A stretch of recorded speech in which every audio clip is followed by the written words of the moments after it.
Israa'el balaa ibiddaa hamaadhaan rukutamaa jiraachuun dhaga'ame.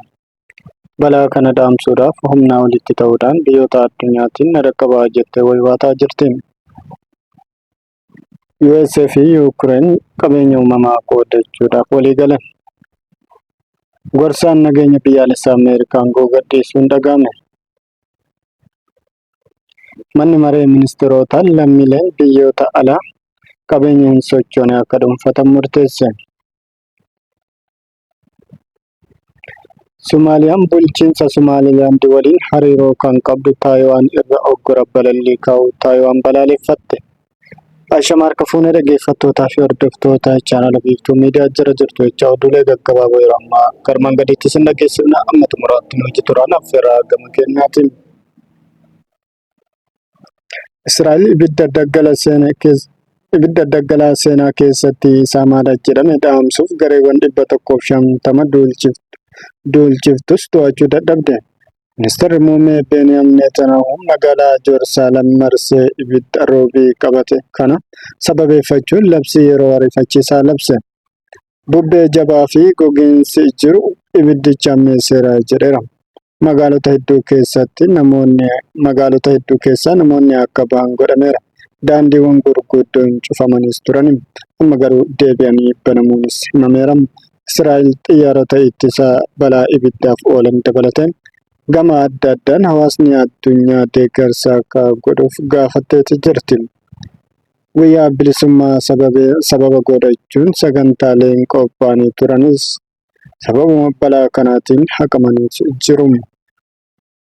Yuukireenii fi Ameerikaan qabeenya uumamaa qoodachuuf walii galan.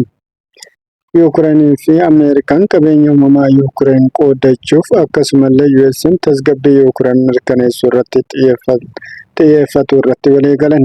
Waliigaltee kana ilaalchisee White House United States qabeenya Yuukireen irraa faayidaa dinagdee argatti jedheera. Dabaluun ammoo US'n Yuukireen bilisa nagaa qabeettii fi birmadummaa kan qabdu akka taatu gahee baatti jedheera. Qaama waliigaltee kanaa keessaa tokko gurgurtaa mineraalotaa fi anniisaa Yuukireen irraa US'n galii argachuu isheeti. Gorsaan nageenya biyyaalessaa Ameerikaa Maayik Wiilz aangoo gadhiisuun miidiyaan biyya keessaa gabaase. Aangaan kun bulchiinsi Tiraamp marsaa lammataa keessatti nama aangoo isaa gadhiisan kan jalqabaa ta'aniiru. Wiilz torbaanota dura miidiyaa hawaasaa Siiginaal jedhamu irratti garee haasaa barbaachisaa tokkoof ijaaran keessatti dogoggoraan gaazexaa tokko makuudhaan dubbii ijoo ta'anii turan. Marii dhimma haleellaa Yaman keessatti geggeeffamu irratti mari'atu ilaalchisee godhameefin wanta jedhame gaazexeessaan dogoggoraan makame sun saaxileetii jira.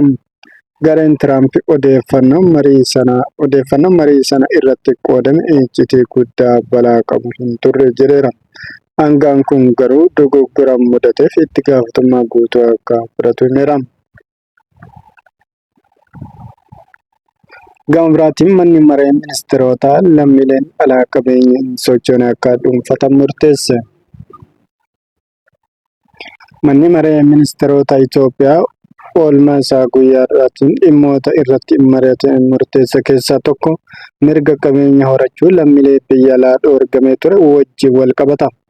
Kaabineen ministeera muummee Abiy lammiileen biyya alaa qabeenya hin sochoone akka horatan hayyamuu fi wixinee seeraa qophaa'e irratti mari'achuun raggaasisaniiru.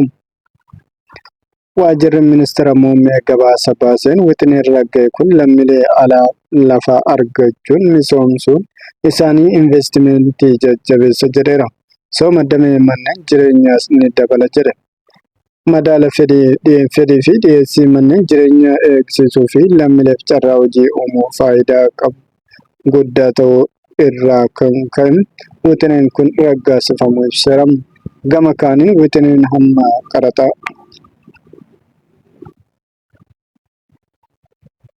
oomishaalee miseensota zoonii daldala bilisaa Afrikaa irraa kaa'amuu murteessuuf bahe raggaasiseetii jira. Somaaliyaan bulchiinsa Somaalilaand waliin hariiroo kan qabdu Taayiwaan irra oggura balallii kaa'uu Taayiwaan balaaleffatte. Ministeerri dhimma alaa Taayiwaan akka ibsetti namoonni paaspoortii Taayiwaan qaban gara Somaaliyaatti imalus ta'ee karaa Somaaliyaa darbuu kan dhorkamanii ture. Kunis torbee darbe abbaan taayitaa Aviyeeshinii Somaaliyaa erga ajaja dabarsee booda.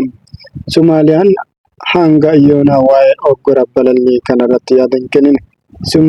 Somaalilaandis akkasuma Chaayinaa irraa adda baatee kan of bulchitu Taayiwaan Somaaliyaa irraa adda baatee kan of bulchaa jirtu Somaalilaand waliin hariiroo cimaa qabdi. Kun tarkaanfii Somaaliyaan namoota paaspoortii Taayiwaan qaban irratti fudhatte kanaaf sababa ta'eera. Taayiwaanii fi Somaalilaand bara 2020 bulchiinsa isaanii keessatti imbaasii waliif bananiiru. Kun ammoo Chaayinaa fi Somaaliyaa baay'ee mufachiiseera. Abbaan taayitaa Aviyeeshinii Somaaliyaa dhoorgaan kun eebila 30 irraa akka hojiitti hiikamu ibsee turan. Ministeerri dhimma alaa Taayiwaan hanga Somaaliyaan tarkaanfii ishee kana kaastutti namoonni paaspoortii Taayiwaan qaban gara Somaaliyaa imaluu irraa akka of qusatan akeekkachiiseera. Chaayinaan ammoo tarkaanfiin Somaaliyaa kana akka simatti ibsiteetti. Dubbi himaan ministeera dhimma alaa Chaayinaa Guo Jiakun oggurri Somaaliyaa keesse kun tarkaanfii sirriidha jechuudhaan jajan. Somaaliyaan qajeeltoo Chaayinaan tokko jedhu faana ejjennoo wal fakkaataa qabaachuu ishee mul'isa. Taayiwaan heera mataa ishee qabdi. Filannoo idilee geggeessuun bulchaa ishee filatti. Chaayinaan ammoo Taayiwaan qaama ishee ta'uu cichitee falmiti. Yoo barbaachisaa ta'e humna fayyadamuun odolatti kana of jalatti deebisuu akka dandeessu doorsisti. Bulchiinsi Ziyaad Barre erga kufee bara 1990 takka adda ba'uun of bulchuu kan eegalte Somaalilaand akkuma Taayiwaan filannoo mataa ishee geggeessuun bulchaa ishee filatti. Somaaliyaanis ammallee bulchiinsi Somaalilaand akka qaama isheetti ilaalti. Yoo kana bulchiinsi kun Itoophiyaa waliin walaa galaanaa mallatteessuu ishee Somaaliyaan baay'ee balaaleffattee turte. Kabajamtootaa fi dhaggeeffattoota keenyaa oduuleen gaggabaaboon kana fakkaata. Akka oduu biraatti walitti deebiin nagaan tura waan dhaggeeffattaniif galatoomaa. Oduun chanaala kanaaf haaraa taatan subscribe, share, like gochuun dagatinaa jecha nagaatti tura.